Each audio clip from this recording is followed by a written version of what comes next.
നോമ്പുകാല ധ്യാനം 4-ാം ദിവസം. മണ്ണും ചാരവും. സ്റ്റീവൻ സ്പീൽബർഗിൻ്റെ വിഖ്യാത ചിത്രം ഷിൻഡേഴ്സ് ലിസ്റ്റ് അവസാനിക്കുന്നത് ഹൃദയഭേദകമായ ഒരു രംഗത്തോടെയാണ്. യുദ്ധകാലത്ത് തൻ്റെ സ്വാധീനം ഉപയോഗിച്ച് 1000-ത്തിലധികം ജൂതന്മാരെ മരണത്തിൽ നിന്ന് രക്ഷിച്ച ഓസ്കാർ ഷിൻഡ്ലർ എന്ന വ്യവസായി യുദ്ധം അവസാനിക്കുമ്പോൾ പൊട്ടിക്കരയുകയാണ്. താൻ രക്ഷിച്ച മനുഷ്യരുടെ നന്ദി പ്രകാശനങ്ങൾക്കിടയിലും അയാൾ വിതുമ്പിക്കൊണ്ട് തൻ്റെ കയ്യിലുള്ള സ്വർണ്ണ മെഡലിലേക്കും ആഡംബര കാറിലേക്കും നോക്കി വിലപിക്കുകയാണ്. ഈ കാർ വിറ്റിരുന്നെങ്കിൽ എനിക്ക് 10 പേരെ കൂടി രക്ഷിക്കാമായിരുന്നു. ഈ സ്വർണ്ണ മെഡൽ വിറ്റിരുന്നെങ്കിൽ ഒരാളുടെ ജീവൻ കൂടി എനിക്ക് വാങ്ങാമായിരുന്നു. ഞാൻ വേണ്ടത്ര ചെയ്തില്ല. തൻ്റെ ജീവിതകാലം മുഴുവൻ താൻ സമ്പാദിച്ച വിലപിടിപ്പുള്ള വസ്തുക്കൾ വെറും ചാരമാണെന്നും അവയ്ക്ക് ഒരു മനുഷ്യജീവൻ്റെ മൂല്യമില്ലെന്നും അദ്ദേഹം തിരിച്ചറിഞ്ഞ നിമിഷമായിരുന്നു അത്. ഒരു മനുഷ്യനെ കൂടി തനിക്ക് രക്ഷപ്പെടുത്താമായിരുന്നു എന്ന് പറഞ്ഞ് അദ്ദേഹം വിതുമ്പുകയാണ്. സത്യത്തിൽ ഇത്രയും കാലം താൻ ചെയ്തത് പോരായിരുന്നു, കുറച്ചുകൂടി ചെയ്യാമായിരുന്നു എന്ന ചിന്ത മനസ്സിൽ ഉയരേണ്ട കാലമാണ് നോമ്പുകാലം. ഇതുവരെയും ഞാൻ വേണ്ടത്ര ചെയ്തില്ല എന്ന ചിന്ത നമ്മുടെ മനസ്സിലും ഉണ്ടാകണം. ആത്മാവിൻ്റെ ഒരു മഹായാത്ര. നോമ്പുകാലം എന്നത് ആത്മാവിൻ്റെ ഒരു മഹായാത്രയാണ്. ബാഹ്യമായ ആഡംബരങ്ങളിൽ നിന്ന് ആന്തരികമായ സത്യത്തിലേക്കും ലോകത്തിൻ്റെ ബഹളങ്ങളിൽ നിന്ന് ഹൃദയത്തിൻ്റെ നിശബ്ദതയിലേക്കുമുള്ള ഒരു തിരിച്ചുപോക്കാണത്. വിഭൂതി ദിനം ഈ യാത്രയുടെ കവാടമായി നിലകൊള്ളുന്നു. നെറ്റിയിൽ ചാരം പൂശുമ്പോൾ പുരോഹിതൻ നമ്മെ ഓർമ്മിപ്പിക്കുന്നത് പുരാതനമായ ആ സത്യമാണ്.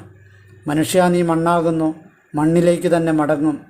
ഇത് കേവലം മരണത്തെക്കുറിച്ചുള്ള ഭയപ്പെടുത്തുന്ന ഓർമ്മപ്പെടുത്തലല്ല, മറിച്ച് നമ്മുടെ അസ്തിത്വത്തിൻ്റെ ഏറ്റവും ലളിതവും എന്നാൽ അഗാധവുമായ യാഥാർത്ഥ്യത്തെക്കുറിച്ചുള്ള തിരിച്ചറിവാണ്.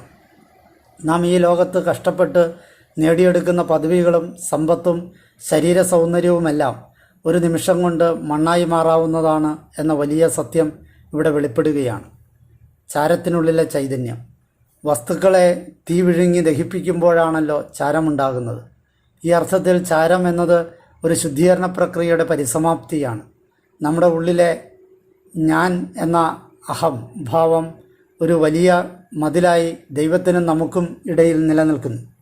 ഈ അഹങ്കാരത്തിൻ്റെ മതിൽ തകരുന്നതുവരെ, കത്തിച്ചാരമായി തീരുന്നതുവരെ ദൈവിക പ്രകാശത്തിന് നമ്മുടെ ആത്മാവിലേക്ക് കടന്നു വരാൻ കഴിയുകയില്ല. നോമ്പിൽ നാം ചാരം പൂശുമ്പോൾ നമ്മുടെ അഹങ്കാരത്തെ അനുദിന ജീവിതത്തിൻ്റെ ബലിപീഠത്തിൽ ദഹിപ്പിച്ചു കളയാമെന്ന് നാം പ്രതിജ്ഞ ചെയ്യുകയാണ് യഥാർത്ഥത്തിൽ ചെയ്യുന്നത്. മണ്ണ് വെറും ശൂന്യതയല്ല. മണ്ണെന്നാൽ വെറും ശൂന്യതയായി നമ്മൾ കാണരുത്, മറിച്ച് വിത്ത് പാകിയാൽ അത് മുളയ്ക്കാനും മഴ പെയ്താൽ അത് നനയാനും സാധ്യതയുള്ള ഒരിടമാണ്. നാം മണ്ണാണ് എന്ന് വിനീതമായി സമ്മതിക്കുമ്പോൾ നാം ദൈവത്തിൻ്റെ കരങ്ങളിലേക്ക് പൂർണ്ണമായി വഴങ്ങിക്കൊടുക്കുകയാണ് ചെയ്യുന്നത്. യഥാർത്ഥത്തിൽ നാം വെറും മണ്ണല്ല, മറിച്ച് ദൈവത്തിൻ്റെ ശ്വാസം പേറുന്ന മണ്ണാണ്. ഉൽപ്പത്തി പുസ്തകത്തിൽ ദൈവം മണ്ണിൽ നിന്ന് മനുഷ്യനെ മെനഞ്ഞ ശേഷം അവൻ്റെ നാസാരന്ധ്രങ്ങളിലേക്ക് ജീവശ്വാസം ഊതി എന്ന് നാം വായിക്കുന്നു. ഈ ശ്വാസമാണ് നമ്മുടെ ചൈതന്യം. ഭൗതികമായ ഉടലിൽ നിന്ന് ആത്മീയമായ ഉയർപ്പിലേക്കുള്ള ദൂരമാണ് നോമ്പുകാലം. ഈ നോമ്പുകാല ദിവസങ്ങൾ നമ്മുടെ ബാഹ്യമായ ആവരണങ്ങളെ ഓരോന്നായി അഴിച്ചുമാറ്റി നശിക്കാത്ത ദൈവിക ചൈതന്യത്തെ വീണ്ടെടുക്കാനുള്ള അവസരമാണ്. വിനീതനാകുക എന്നതിനർത്ഥം സ്വയം കുറച്ചു കാണുക എന്നല്ല, മറിച്ച് ദൈവത്തിൻ്റെ മുമ്പിൽ നമ്മുടെ യഥാർത്ഥ വലിപ്പം തിരിച്ചറിയുക എന്നതാണ്. വിക്ടർ ഫ്രാങ്ക്ലിൻ്റെ മനുഷ്യത്വത്തിൻ്റെ ബാക്കിപത്രം 2-ാം ലോക മഹായുദ്ധകാലത്തെ നാസി തടങ്കൽ പാളയങ്ങളിൽ ഒന്നായ ഓഷിറ്റ്സിലെ അനുഭവങ്ങൾ വിവരിക്കുന്ന വിശ്വപ്രസിദ്ധ ഗ്രന്ഥമാണ്. പ്രശസ്ത മനോരോഗ വിദഗ്ധനായിരുന്ന വിക്ടർ ഫ്രാങ്ക്ലിൻ്റെ മാൻസ് സെർച്ച് ഫോർ മീനിങ്, അർത്ഥം തേടിയുള്ള മനുഷ്യൻ്റെ അന്വേഷണം എന്നർത്ഥം. കോൺസെൻട്രേഷൻ ക്യാമ്പിലെത്തിയ ഓരോ തടവുകാരൻ്റെയും വ്യക്തിത്വം നിഷ്കരണം തുടച്ചു നീക്കപ്പെട്ടിരുന്നത് അദ്ദേഹം കണ്ടിരുന്നു. അവരുടെ വസ്ത്രങ്ങൾ മാറ്റുന്നതിലും തല മുണ്ഡനം ചെയ്യുന്നതും പേരിന് പകരം കൈകളിൽ ഒരു നമ്പർ പച്ച കുത്തുന്നതും അദ്ദേഹം അതിനെല്ലാം സാക്ഷിയായി. അങ്ങനെ മനുഷ്യർ കേവലം ഭൗതിക വസ്തുവായി തരം താഴ്ത്തപ്പെടുന്ന സാഹചര്യം അദ്ദേഹം സ്വയം അനുഭവിച്ചു. തങ്ങളുടെ കൺമുന്നിൽ പ്രിയപ്പെട്ടവർ ഗ്യാസ് ചേമ്പറുകളിൽ വെന്ത് ചാരമായി മാറുന്നത് നോക്കി നിൽക്കേണ്ടി വന്ന മനുഷ്യരിൽ ഒരാളായി അദ്ദേഹവും മാറി. എല്ലാം നഷ്ടപ്പെട്ട് ശാരീരികമായി വെറും മണ്ണും ചാരവുമായി മാറിയ ആ സാഹചര്യത്തിൽ ഫ്രാങ്ക്ലിൻ ഒരു വലിയ സത്യം കണ്ടെത്തി. ഭൗതികമായ സകലതും നഷ്ടപ്പെട്ടപ്പോഴും ചില മനുഷ്യർ തങ്ങളുടെ ഉള്ളിലെ ആത്മീയ ചൈതന്യം കൈവിട്ടില്ല എന്നതായിരുന്നു അത്. തൻ്റെ പക്കലുള്ള അവസാന കഷ്ണം റൊട്ടിയും തന്നേക്കാൾ വിശക്കുന്ന മറ്റൊരുവന് നൽകുന്ന ചിലരെ അദ്ദേഹം അവിടെ കണ്ടു. കൊടിയ വേദന അനുഭവിക്കുമ്പോഴും മറ്റുള്ളവരെ ആശ്വസിപ്പിക്കുവാൻ അവർ സമയം കണ്ടെത്തി. ഭൗതിക സാഹചര്യങ്ങൾ മനുഷ്യനെ ഇല്ലാതാക്കുമ്പോഴും അവനിലെ സ്നേഹം എന്ന ആത്മീയ ചൈതന്യത്തെ തൊടാൻ ഒരു ഏകാധിപതിക്കും കഴിയുകയില്ലെന്ന് അദ്ദേഹം തിരിച്ചറിഞ്ഞു. എല്ലാം നഷ്ടപ്പെട്ടപ്പോഴാണ് എൻ്റെ ഉള്ളിലെ അനശ്വരമായ ആത്മാവിനെ ഞാൻ കണ്ടെത്തിയത് എന്ന് അദ്ദേഹം പിന്നീട് രേഖപ്പെടുത്തി. ഭൗതികമായതിനപ്പുറം ഒരു വലിയ ലക്ഷ്യമുണ്ടെന്ന് വിശ്വസിക്കുന്നവർ മാത്രമാണ് ആ നരകത്തെ അതിജീവിച്ചത്. നശ്വരമായതിനെ ചാരമായി കണ്ട് ഉപേക്ഷിക്കാൻ തയ്യാറാകുമ്പോഴാണ് അനശ്വരമായ സത്യം നമ്മിൽ പ്രകാശിക്കുന്നത് എന്ന സത്യം നമ്മളും മനസ്സിലാക്കണം. ഹൈഡഗറും നശ്വരതയും. ജർമ്മൻ തത്വചിന്തകനായ മാർട്ടിൻ ഹൈഡഗർ മനുഷ്യനെ വിശേഷിപ്പിക്കുന്നത് മരണത്തിലേക്ക് എറിയപ്പെട്ടവൻ എന്നാണ്.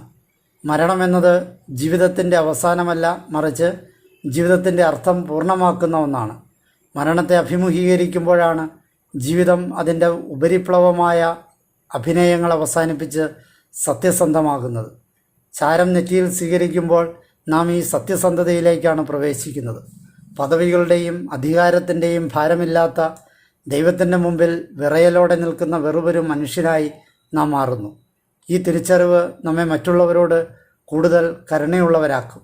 കാരണം നമ്മുടെ കൂടെയുള്ളവനും നമ്മെപ്പോലെ തന്നെ മണ്ണിലേക്ക് മടങ്ങേണ്ടവനാണെന്ന ബോധ്യം എല്ലാ വിദ്വേഷങ്ങളെയും ഇല്ലാതാക്കാൻ പര്യാപ്തമാണ്. ചാരത്തിൽ നിന്നുള്ള വിയർപ്പ്. വിഭൂതിയിലെ ചാരം നിരാശയല്ല നൽകുന്നത്, മറിച്ച് വലിയൊരു പ്രത്യാശയാണ്. വിത്തുണ്ടാകാനും ജീവൻ മുളയ്ക്കാനും മണ്ണ് ആവശ്യമാണ്. നമ്മുടെ അഹങ്കാരം ചാരമായി മണ്ണിൽ കലരുമ്പോൾ അവിടെ പുതിയൊരു ആത്മീയ മനുഷ്യൻ മുളപൊട്ടുന്നു. ഈ നോമ്പുകാലം നമ്മളിലേക്ക് തന്നെ ഒന്ന് തിരിഞ്ഞു നോക്കാൻ പ്രേരിപ്പിക്കട്ടെ. നാം മുറുകെ പിടിക്കുന്ന ഈ ലോകം ഒരു നിഴൽ മാത്രമാണെന്നും ശാശ്വതമായത് ദൈവിക സ്നേഹം മാത്രമാണെന്നും തിരിച്ചറിയുക. ചാരത്തിൽ നിന്ന് തുടങ്ങുന്ന ഈ യാത്ര ഈസ്റ്ററിൻ്റെ പ്രകാശത്തിലേക്കാണ് നമ്മെ നയിക്കുന്നത്. ഇന്ന് ബോധപൂർവം അല്പസമയം ഏകാന്തമായിരിക്കാം. നമ്മുടെ വിജയങ്ങൾ, പദവികൾ, സാമ്പത്തിക ഭദ്രത ഇവയൊന്നുമില്ലാത്ത ഒരു നിമിഷത്തെക്കുറിച്ച് ചിന്തിക്കാം. അപ്പോഴും നമ്മളിൽ അവശേഷിക്കുന്ന ആ മനുഷ്യൻ ആരാണ്? ആ മനുഷ്യനെ ദൈവത്തിന് സമർപ്പിക്കുക. ഇന്ന് ആരോടെങ്കിലും സംസാരിക്കുമ്പോൾ നിങ്ങളുടെ പദവിയോ അഹങ്കാരമോ മാറ്റി നിർത്തി ഒരു മനുഷ്യനെന്ന നിലയിൽ മാത്രം സംസാരിക്കുക. എന്നിലെ ഞാൻ എന്ന ഭാവത്തെ ഇന്ന് നമുക്കല്പം കുറയ്ക്കാം.